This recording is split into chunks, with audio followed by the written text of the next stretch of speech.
Hey, friends, and welcome. This is Felice, and today I have a very special guest for you.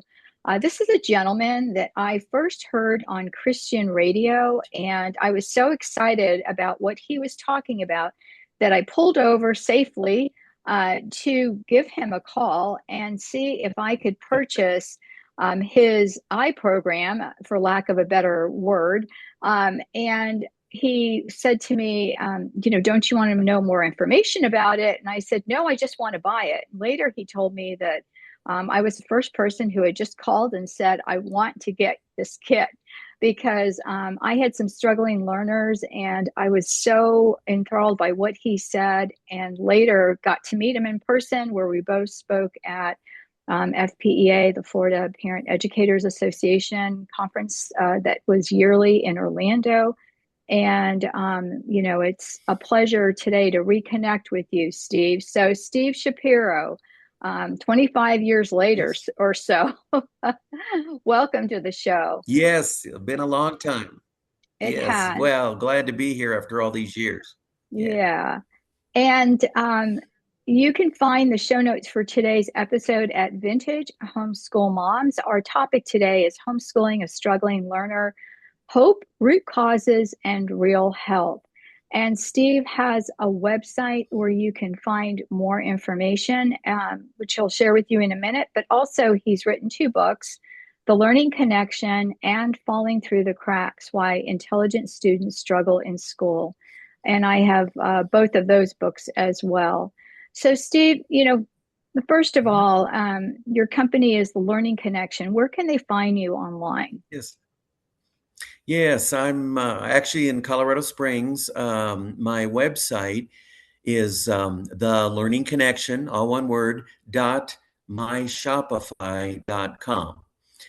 Okay. And this is the first time we'll talk more maybe, but there, your audience would be the first to take part of that in that. Well, wonderful, wonderful. Well, how did you Yeah. begin working with children, who were struggling and maybe had some difficulty in reading or math or whatever that is? Yeah. Well, I was excited after I got my master's degree in education and a lot of field work with special education, especially learning disabilities and reading problems. And started my career and soon into my career discovered that there really wasn't very many answers to why so many kids were struggling.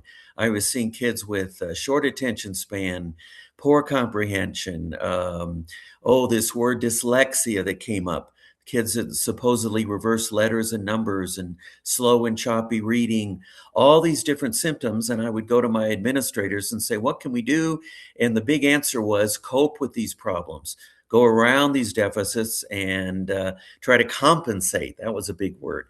And I was Mhm. frustrated with that. So I went on a search for some answers. I left that world up in Tulsa, Oklahoma, and thinking that I was going to get another position with another school that dealt with special education, and that didn't work. So I was very frustrated.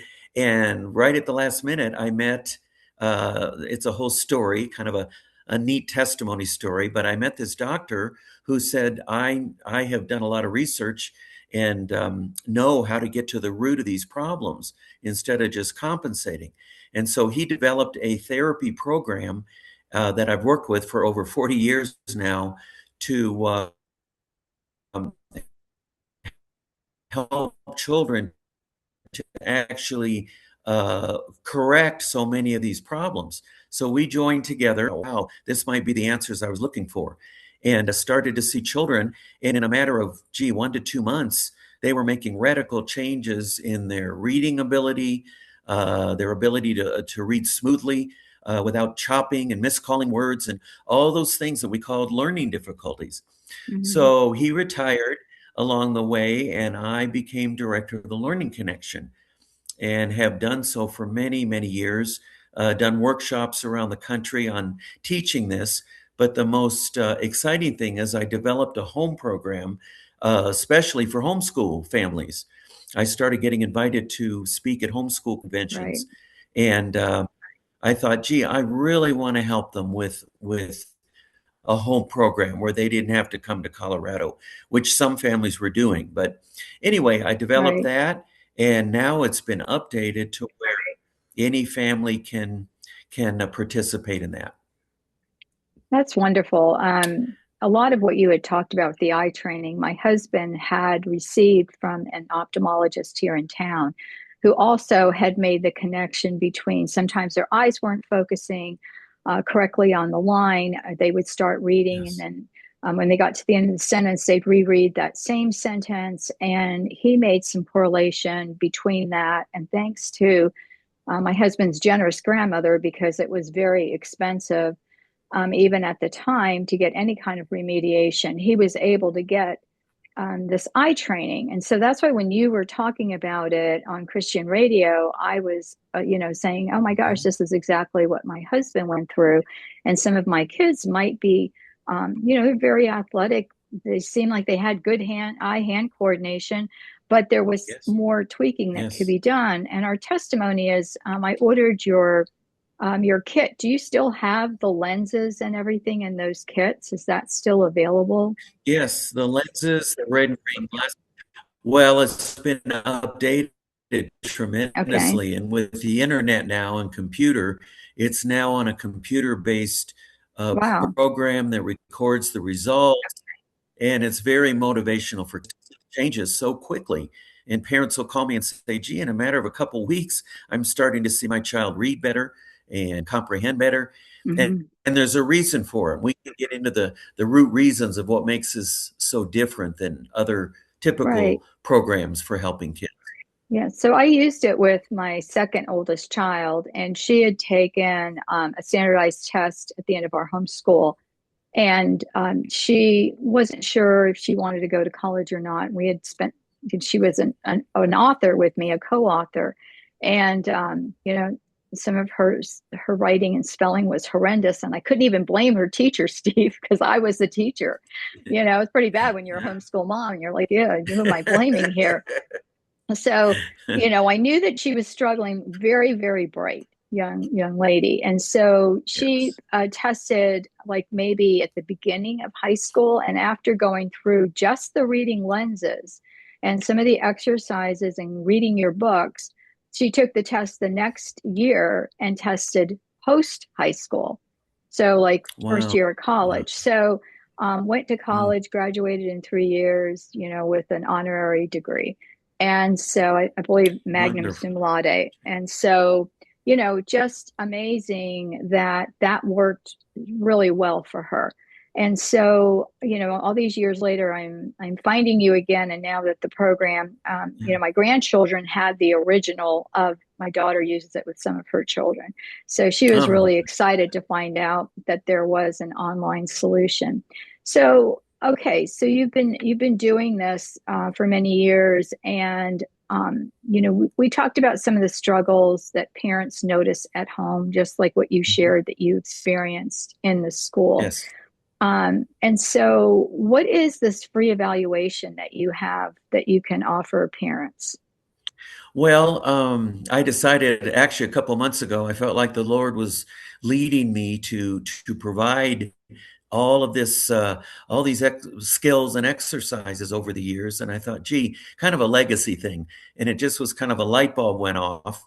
And I decided to put the evaluation that I would do normally in my office online and make Okay, it free for families. I love kids. I love seeing them improve. And so they go on the website and it says right there, free home evaluation. And what they're okay, doing is actually some screening tests that they do at home. They're not difficult, and they submit it to me, and then I call them families. It's a free phone consultation. There's no obligation. It's just something in my senior years here that I would like to offer families. And I love talking to families about their children. So anyone can do it. And it's there on this website that I mentioned. okay. So, what are some things that parents might notice at home, like struggles that their children have, that would, Yeah. that work well with this program? Is it Yeah. like for just more of like a visual, um, Yeah. challenge, or is it, because even when I say visual, it's more of like like you were saying, the dyslexia, where some of the letters are getting reversed, or even when they write, they'll do Yes. a backwards N or a backwards Yes. C, or maybe Yes. have some struggles with, math calculations, or, Yes. basically Yes. reading. Yes.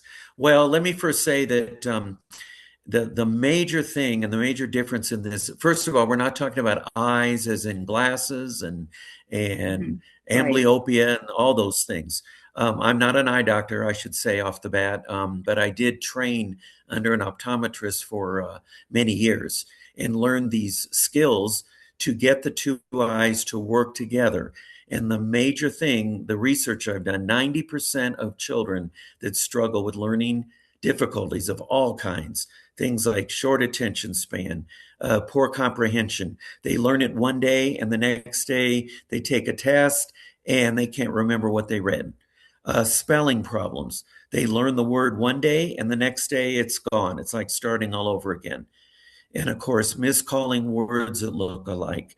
Hmm. Breakfast for basket, or scholar for school. Things that are there, but they're not getting them back in their brain. And the big thing is that I discovered that it's not a intelligence is not a fixed thing. We've been trained as teachers that you are what you're born with.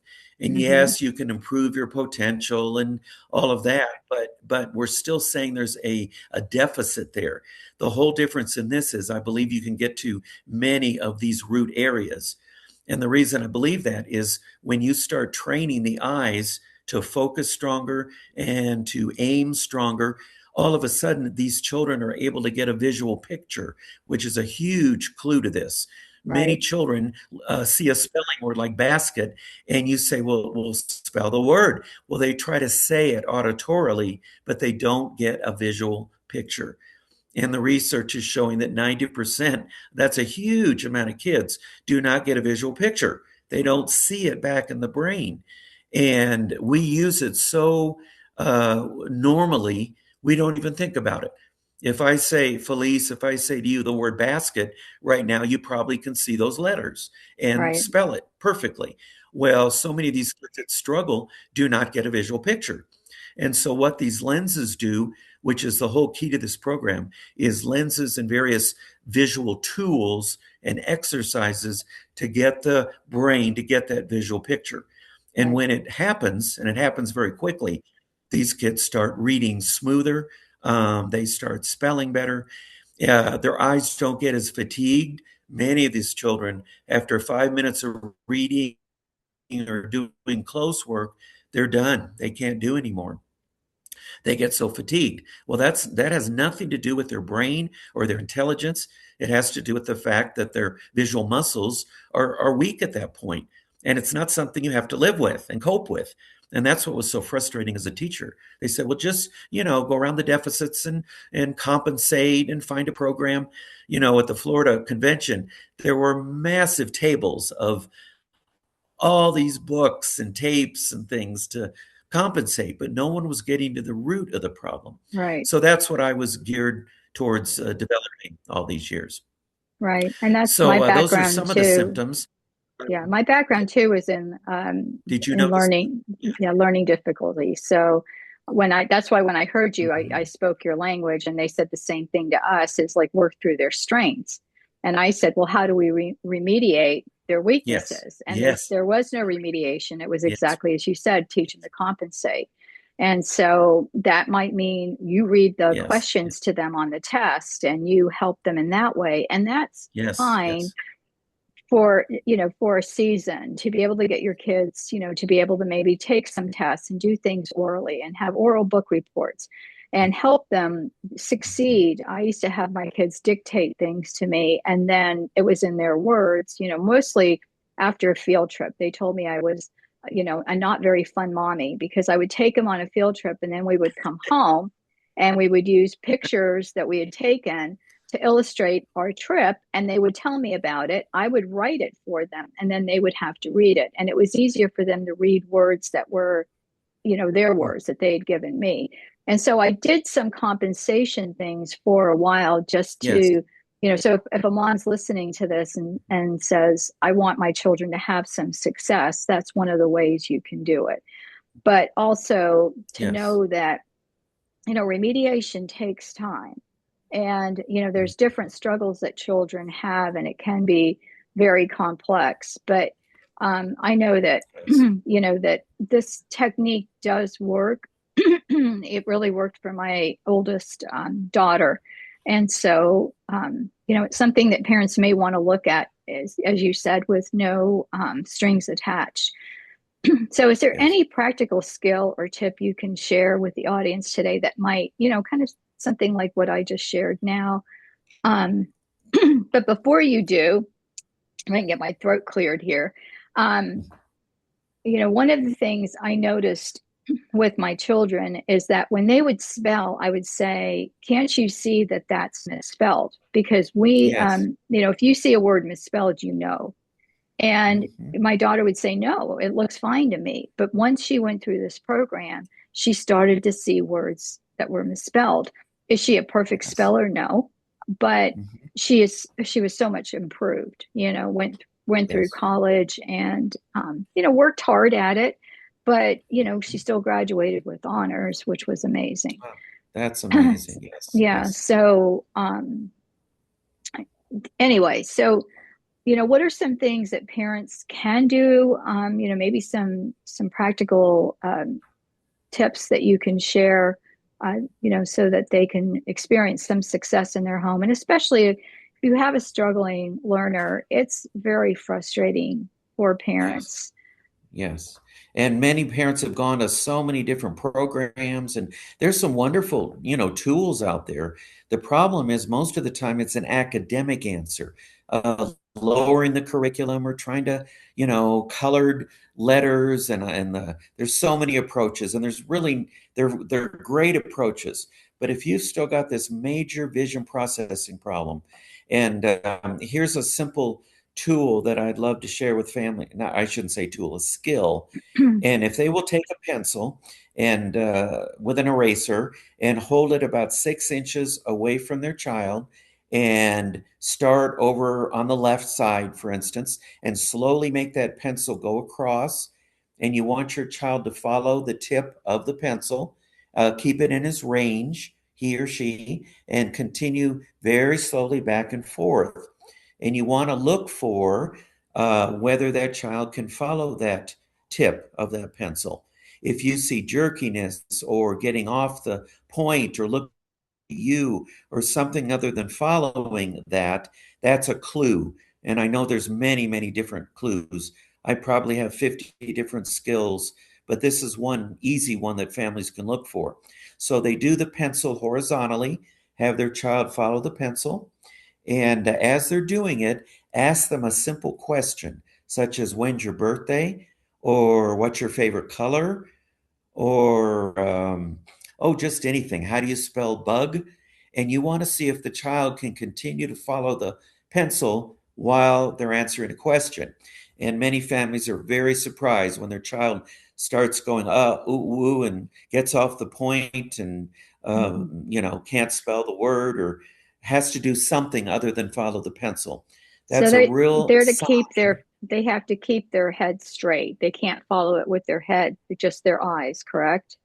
Oh, good point. Yes. You don't want them moving their head with the pencil. You want their head to be steady in the Hmm. middle, and yes, follow with their eyes from left to right. You've done it so Okay. many times, The Steve, that next it's step kind is of, doing it vertically. yeah, I do this by heart, I guess, I but I know. still That's why forget the little I've done steps. this with my You want to children. do the That same was, thing vertically. yeah. So I wanted to make sure Yeah, that the yeah. parents So knew do the because, with the pencil. sure, go ahead. Yeah. Yeah. Keep the head steady and then do the pencil vertically up and down, not slowly. Don't go fast. And see if the child can look up and watch the pencil tip and then bring it down slowly and see if they can do it vertically, and then ask simple questions and see if they can stay on the tip. And the third step is to do it in a slow circular manner. It doesn't matter if it's clockwise or counterclockwise. See if they can follow the pencil in that direction of a circle within their range. Hmm. Again, keep the head steady. You do want to do both directions. You can start in either direction and then ask those simple questions, or spelling words are beautiful, or math. What's 3 plus 2? Simple questions. You want them to Right. be, I don't want it to be a difficult question. And it's amazed what you might find of them not being able to keep on the target. Right. There is one last little skill I'm going to add to this, and that is taking the pencil tip about 6 inches away from your nose and slowly going inward towards their nose.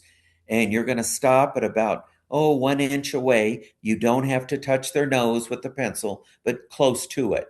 And you want to see if your child can aim those eyes in, Hmm. typically called cross-eyed, but I don't like to use that because parents think, oh, you're not supposed to go cross-eyed. But that's what grandmas say to their grandkids. Your eyes will freeze that way, but I'm not having you hold it there for 10 minutes. I just simply want to say, see if the eyes can follow in close to the nose together and then slowly follow out again. And it's very interesting. This is the most challenging skill.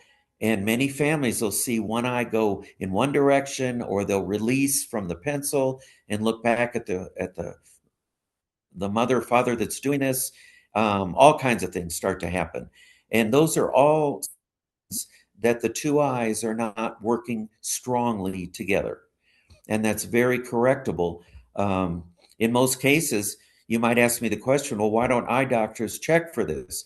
And even my supervisor doctor that I have here in town, since I'm not an eye doctor, I have a supervisor, he doesn't do these tests. And I say, well, why don't you check for this? He says, well, I'm more interested in looking at glasses and reading glasses Hmm.